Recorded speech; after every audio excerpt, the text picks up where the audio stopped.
All right, everybody. Looks like we are finally officially live.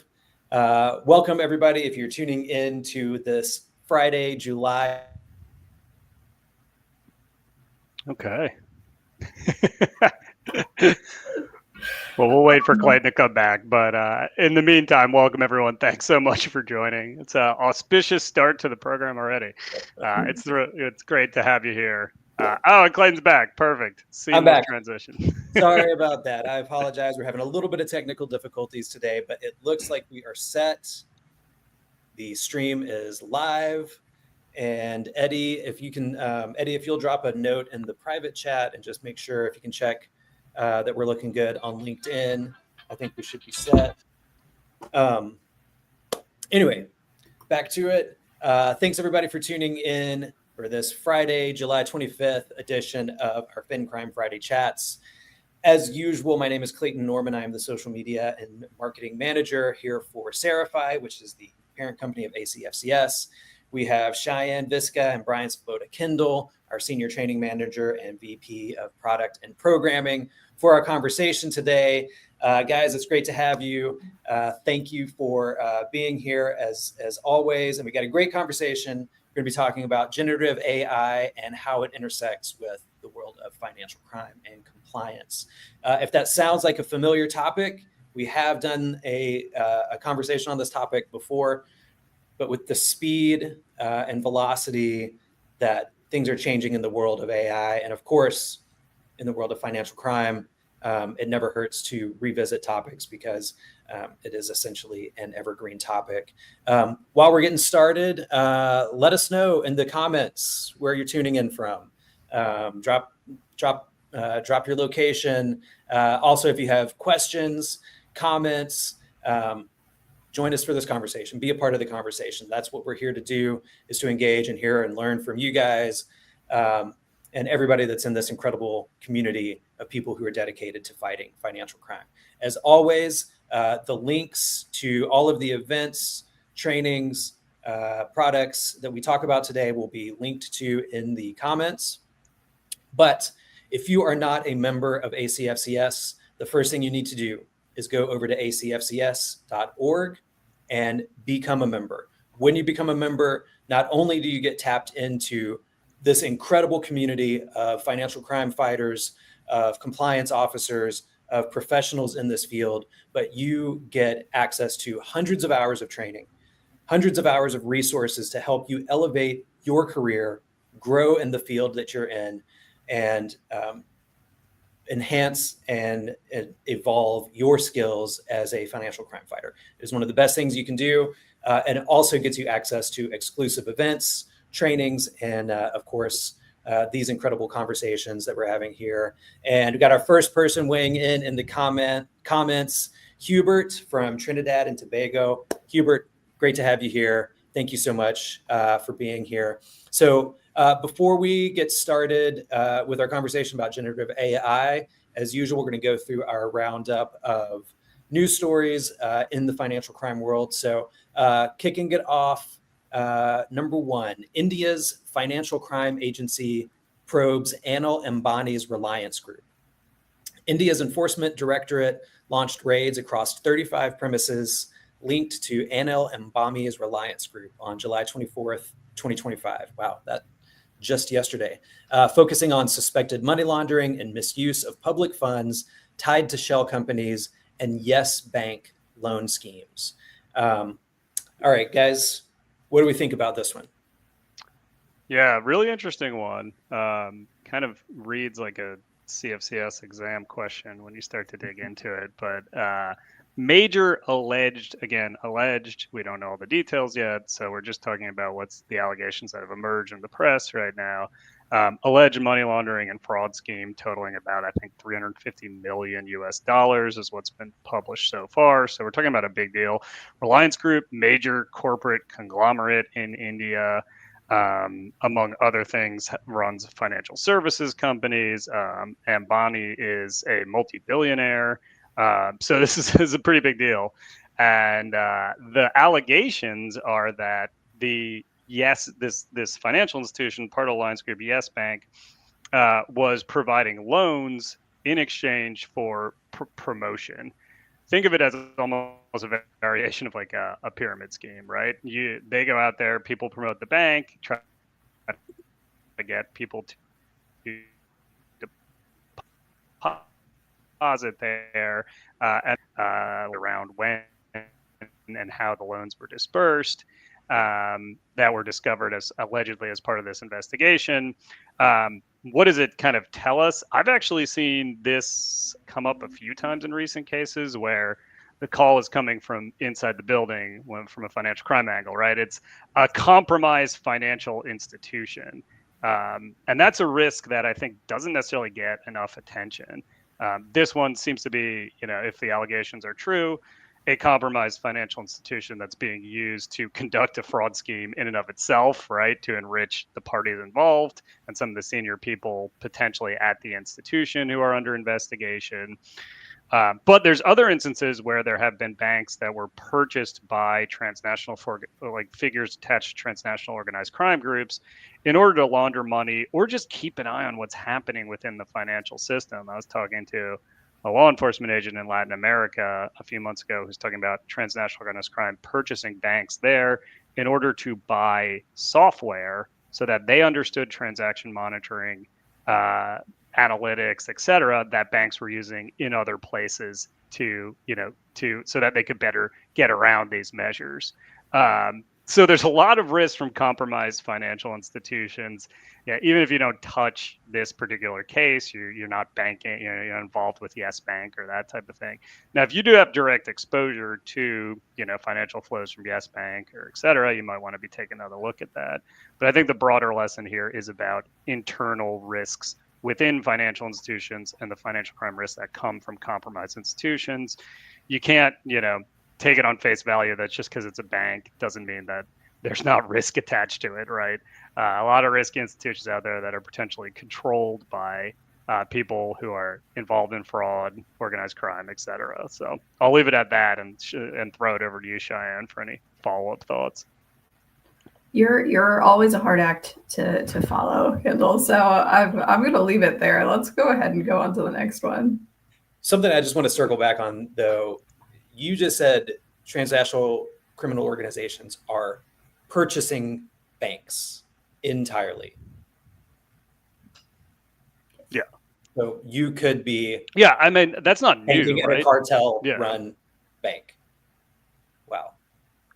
Right. Yeah. I mean, there was an allegation recently that I think that some of the banks that were sanctioned as part of the designations that FinCEN put on the 3 institutions in Mexico, they had like deep ties to the cartel. I don't think there was an ownership, per se, but they were essentially being used as cartel banks. I don't know if that's true. Sometimes these designations get pulled back after more, research investigation is done or they push back on it. But that's not anything new. This has been happening since.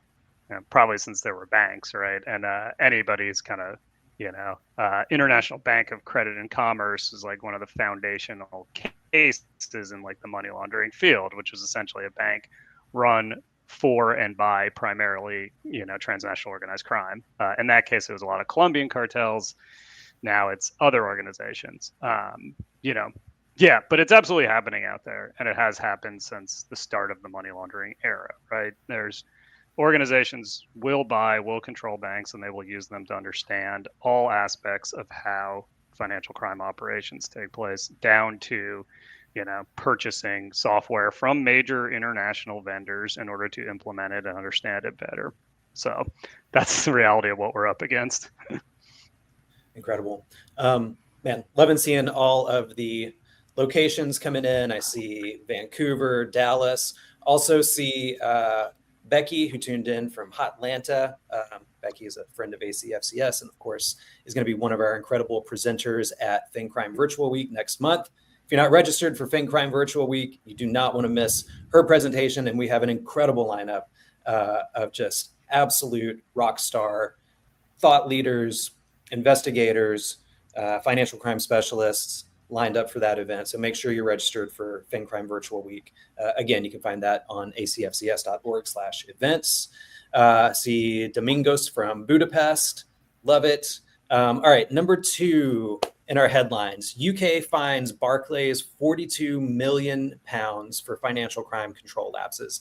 On July 16th, 2025, the FCA fined Barclays £42 million for failing to adequately assess money laundering risks tied to clients, Stunt & Co. and Wealth Tech, which were later found involved in laundering over £64 million. Cheyenne, I think you're up for this one. Yeah. So when I went through this one, it's a lot of third-party verification. Like, you want to keep on top of who you're working with, regardless of whether they're, a customer or just somebody you're working in conjunction with, right? So like correspondent banks and that sort of thing. You always take on a lot of risk there institutionally. So making sure that you are staying up to date with your KYC practices, and you really know who you're working with, because you don't want to be working with folks who are less than genuine. And the other thing that struck me is that I think the reason why this was such a big fine was because there were arrests and things in the news and multiple red flags that would have come if they were really maintaining that ongoing review or alert-driven review practice. So, that was my takeaway. Know who you're working with and continue to know who you're working with. Foundational. Mm-hmm. All right, great. So I feel like this next one is an echo of a headline that we've also had before, and I think these guys were also Moldovan, but fugitive Moldovan oligarch arrested in Greece under Interpol notice. Vladimir, and I'm going to get this wrong, but Vladimir Plahotniuk. Sorry, I'm going to just murdering that. But anyway, accused of masterminding a $1 billion bank fraud in Moldova, was arrested in Athens on July 22nd, 2025, under an Interpol red notice for alleged money laundering and corruption. So again, I feel like we've had Moldovan criminals that have been picked up on a beach somewhere as one of our headlines before. But Brian, what's the deal on this one? Yeah, interesting case. So the fraud is, I think, at this point almost 10 years old, and when it happened, it was at least locally known as the theft of the century. When he organized this Moldovan banking sector heist, right? This guy is a not only business tycoon, but also was a political figure in Moldova for a while there. He was a politician. I think he was a vice president of the parliament about 10 or 15 years ago. So very notorious figure kind of within Moldova and maybe the Eastern Europe more broadly. And I think, the kind of wider takeaway of this case is just like the intersection between politically exposed persons, money laundering, fraud, corruption risk is so strong. And we're seeing it play out all around the world. So PEPs, yes, everyone's heard of PEPs. You're sick of PEPs. PEPs are a pain in the butt. I get it. But case after case globally just goes to demonstrate that there is a purpose to the scrutiny on politically exposed persons. There's just too many intersections between political connections and corruption, fraud, and financial crime all around the world. This is one of those cases. There's so many others that we could point to. There's been a lot of scrutiny within Cambodia of the basically ruling family there and their connections to pig butchering activity, these massive fraud and scam compounds. So yeah, I think that's the high level, takeaway from this one. Like, do your work on PEPs. These guys, while it might seem like check the box activity, they're just story after story that drives this home as to why you should be doing this. And this happens to be a reminder. All right. Up next, we have another fugitive story. Man linked to international cyber fraud syndicate arrested in Jaipur. Ajay Kumar was arrested on July 16th for allegedly laundering cyber fraud proceeds through bank accounts and USDT, acting as a money mule for the TINBO syndicate in a WhatsApp Telegram-based operation. This one's from the Times of India. Cheyenne, I think you're up for this one. What do you think? Yeah, it's nice to see all of the international cases where they're really starting to address some of these,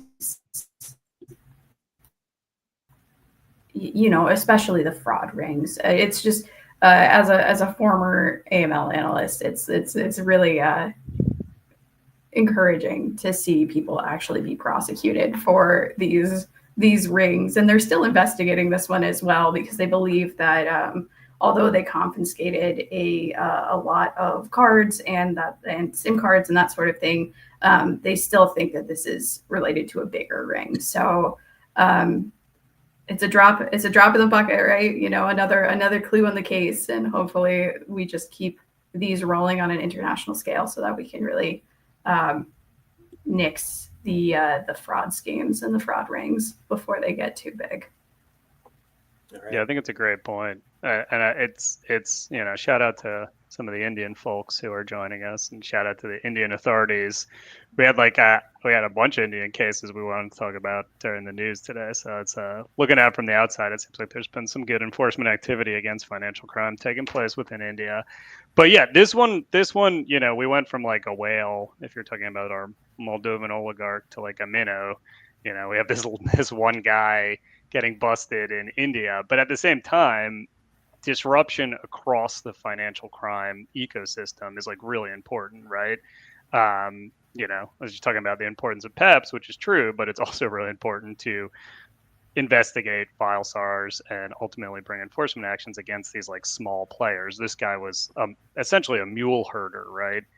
He was responsible for recruiting money launderers, not even recruiting money launderers, responsible for going out and getting people to open bank accounts and then using them for money laundering. So he was getting a bunch of bank accounts and then, running transactions through them. I'm sure he's a tiny part of this fraud syndicate. At the same time, the more you can identify and disrupt these, the more you can make their lives more difficult, increase their cost of doing business, and hit their bottom line, which is what it's all about, right? You just want to make things so expensive that at some point crime doesn't pay as much and fewer people are doing it, right?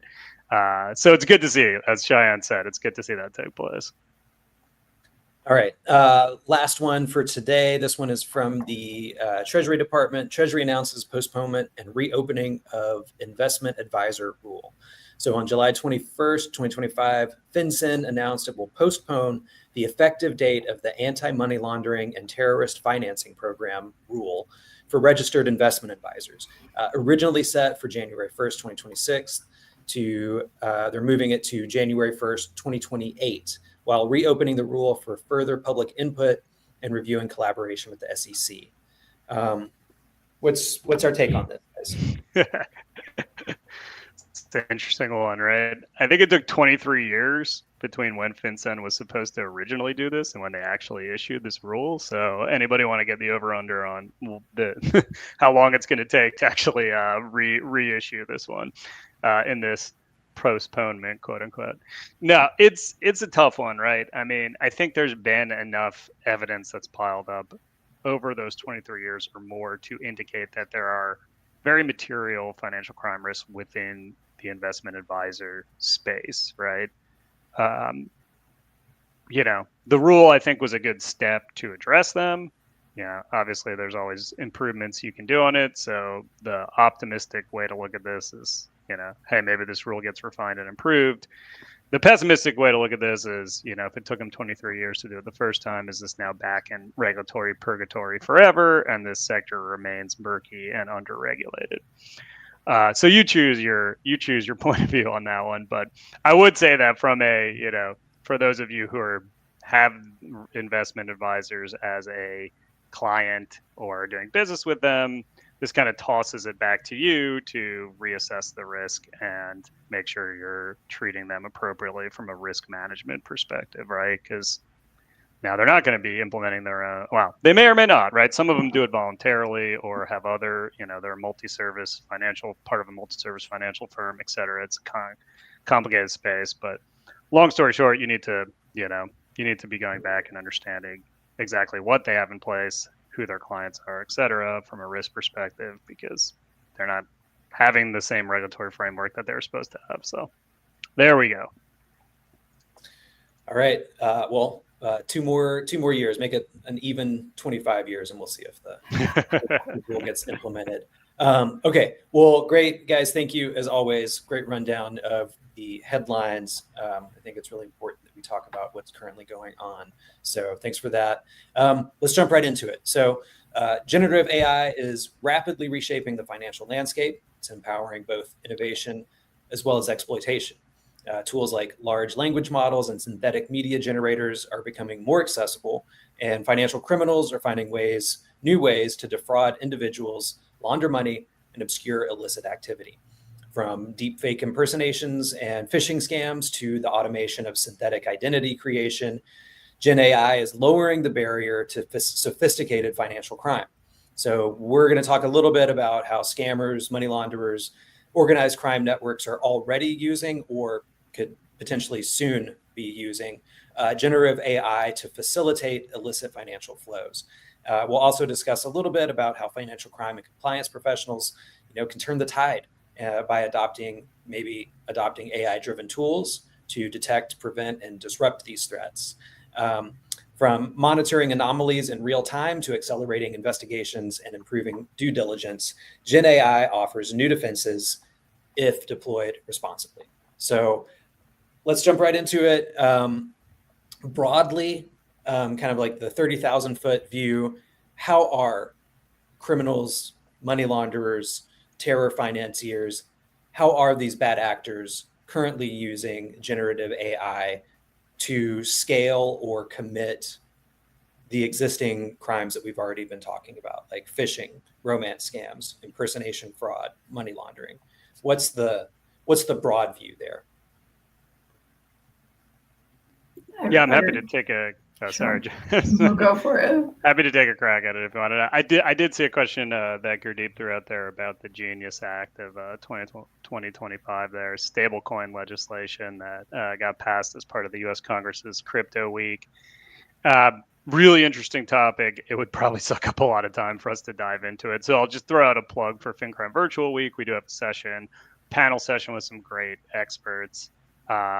That's going to be diving into that one. I would highly recommend, if you're interested in crypto, Genius Act, etc., joining FinCrime Virtual Week and checking out some of the crypto focused sessions. But just to dive into the Gen AI piece, another plug for FinCrime Virtual Week. We have a session on deep fakes. I was talking to a couple of the members of law enforcement, David Coffey from the Toronto Police Services and Brody Brooks from the Texas AG's office, and they were actually getting into this, how they're seeing it from a law enforcement perspective. So not to steal too much of their thunder, but I found what they're saying really interesting, right? So Gen AI, we've had it for a while, and I'll just quickly distinguish Gen AI from some of the other topics we'll talk about here. Gen AI, generative artificial intelligence tools that are used to create pieces of content, right? And these are very unscientific definitions. So if you're like in this space, you're probably like, this guy's an idiot, but I'm just using a very layman's version of this, right? So think ChatGPT, Midjourney, image creation, text creation, etc. Has a lot of uses, but these are some of the common ones. Large language models are a big one here. They, are basically giant predictive tools that are really good at producing things that sound like human text or human generated content. Also probably going to come up in the conversation is agentic AI, kind of a newer, AI use case, but also has a lot of applications on both the compliance side and the bad guy side. This is AI that goes out and does things, right? Executes tasks and makes decisions. A lot of times it's like a collection of models that are put together in order to do a certain thing. Go out and book me a restaurant, and they can go out on the web and do that, right? Or, scrape the internet and find this type of information and collect it for me, right? So this is another area of AI. And then there's some of the tools that on the compliance side, you're probably more familiar with, which is more on like the machine learning side, right?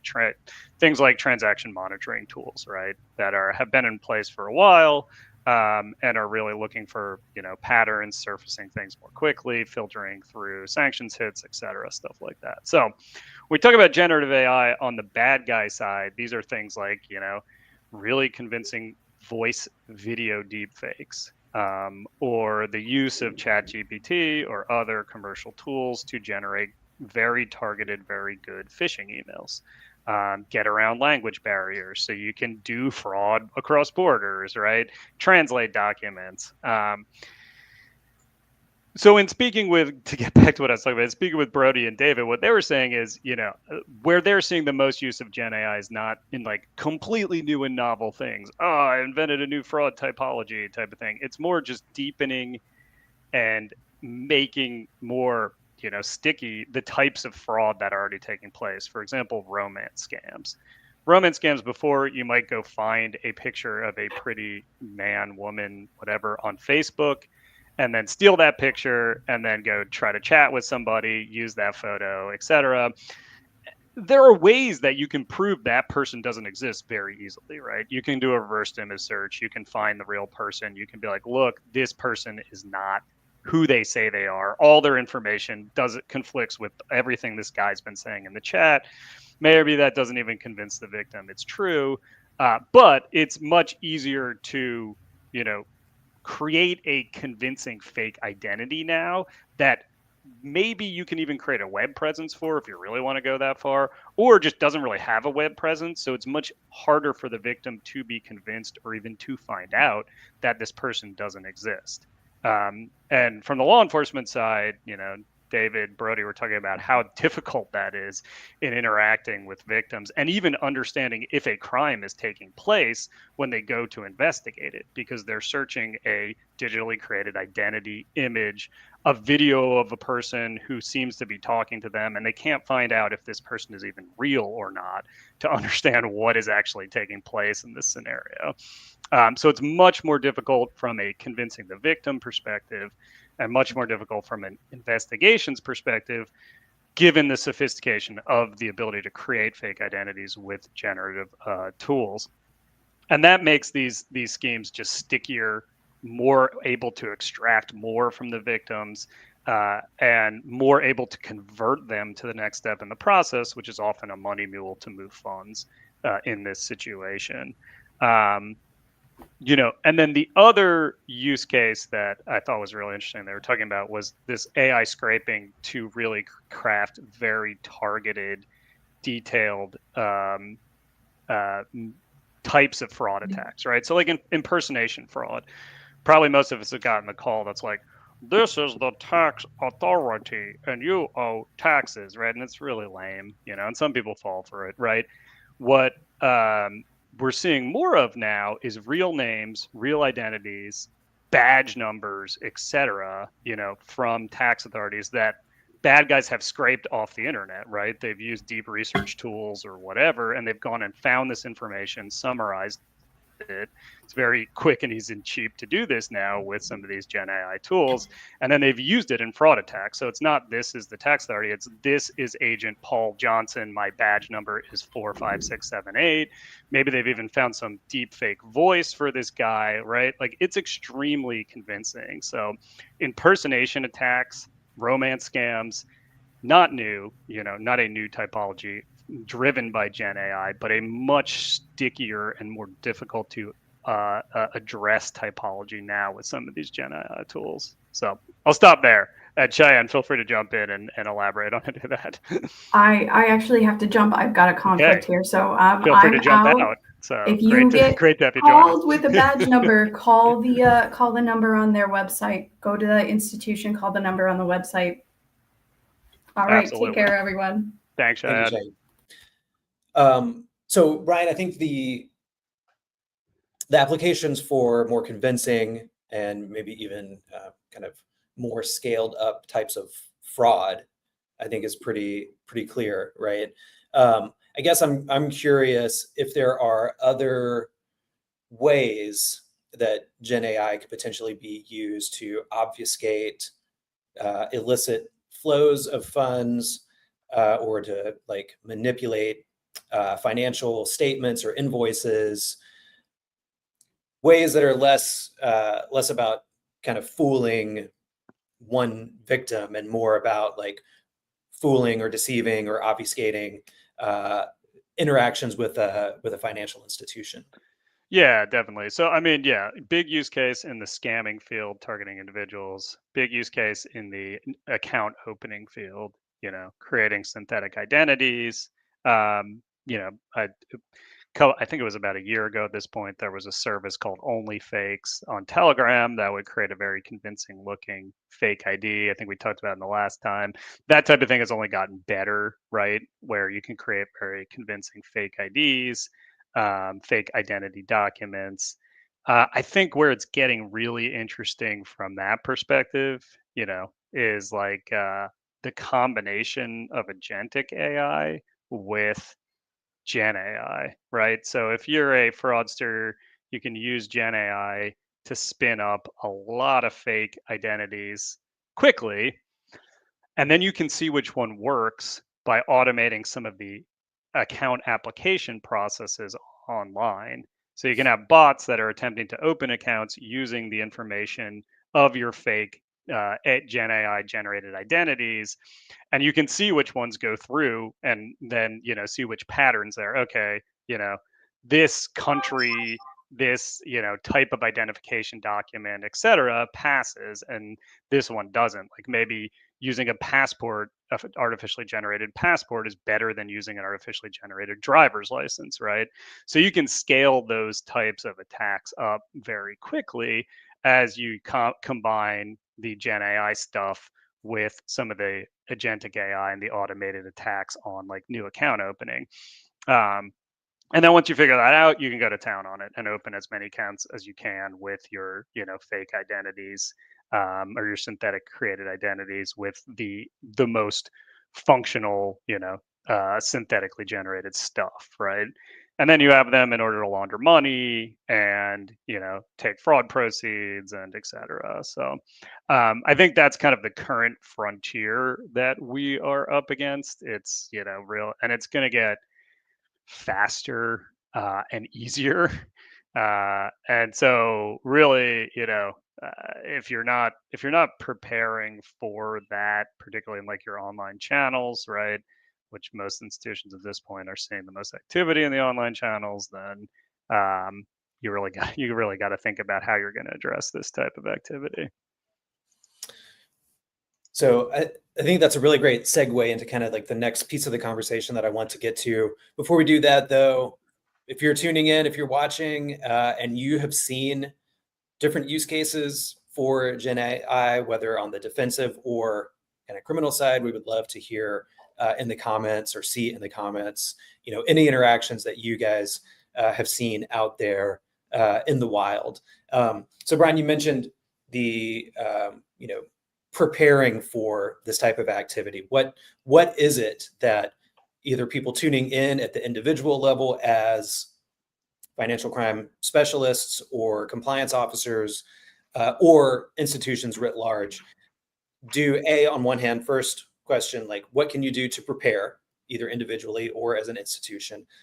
And then B, are there defensive applications of this same technology that, what does that look like? Because this seems like a tool that can, a sword that can cut both directions.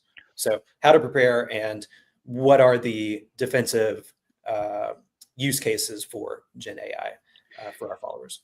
Yeah, it's interesting. I mean, a lot of the defense that you're probably going to be able to do as a financial institution at this point is not going to rely on generative AI, for a variety of reasons.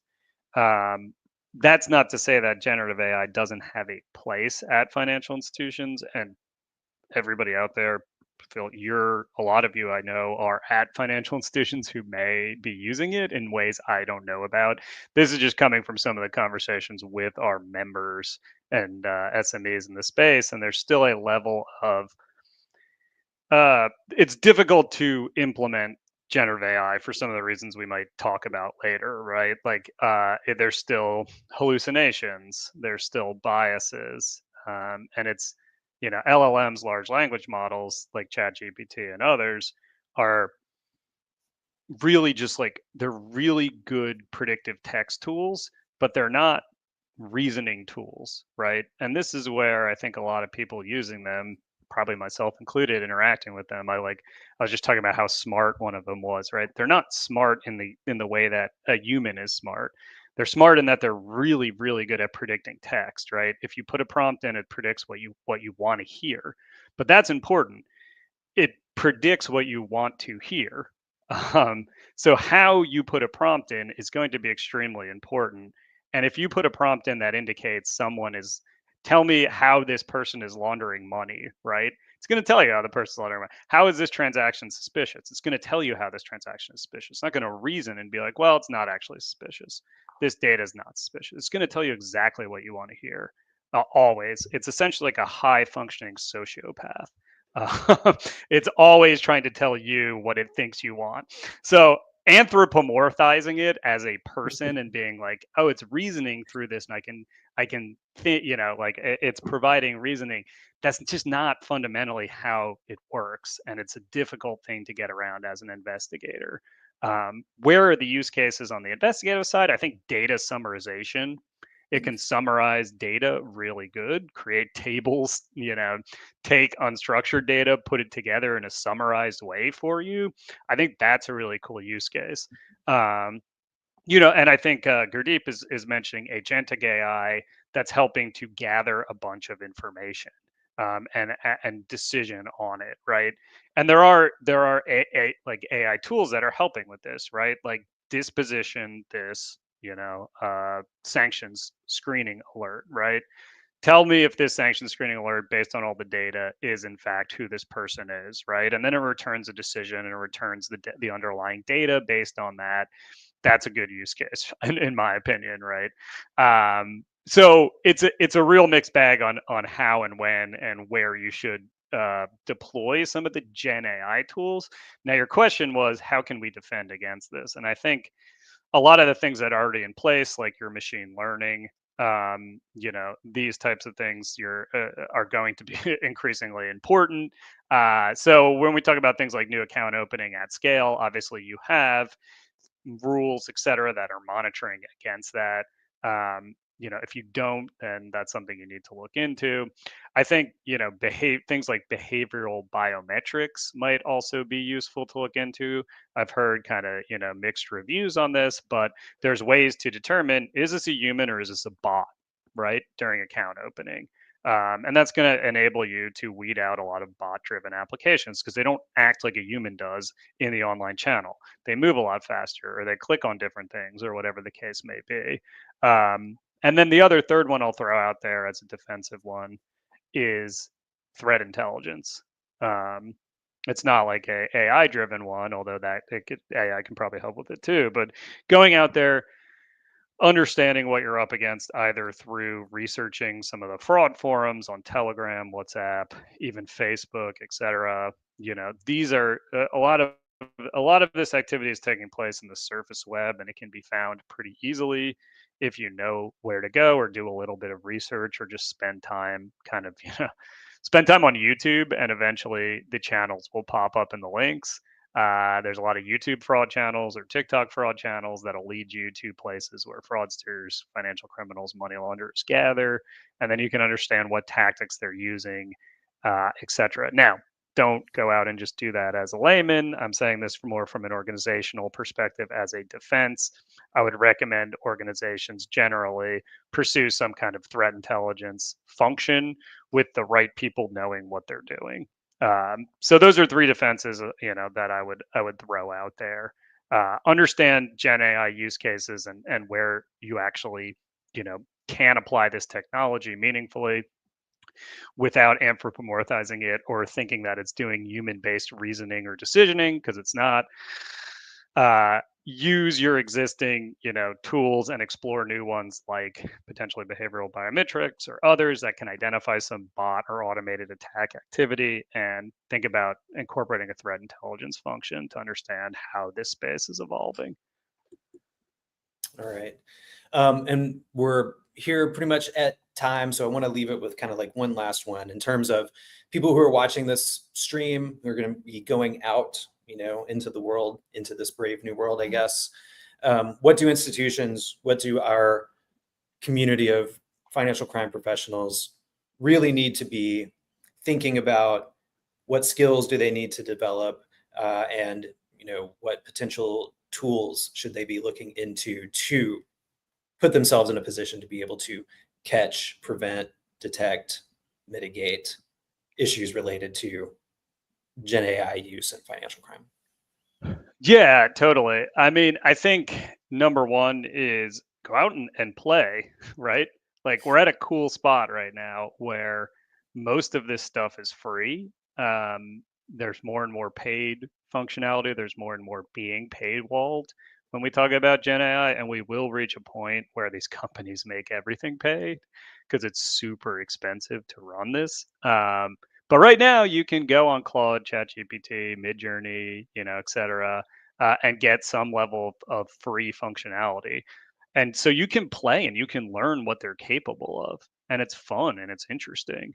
There's also a ton of free coursework out there. If you go on Coursera or Khan Academy or lots of others that talk about Gen AI, um, I would like anything else in the compliance space, right? If you want to learn how to better detect and prevent money laundering in the securities sector, just as an example, or in the retail banking sector or whatever, you got to know what the retail banking sector is, right? You got to know how the security sector works. What the hell is a security?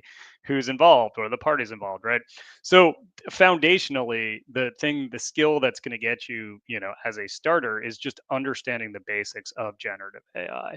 How does it work? What does it do? And that can help you to apply it to your role, right? And understand better, okay, where are the use cases within my role? Unfortunately, the reality for a lot of you folks out there is probably, how you can use it is very heavily going to be dictated by the financial institution or law enforcement agency or others that you're working for. So you may or may not really be able to employ it that much on the job, right?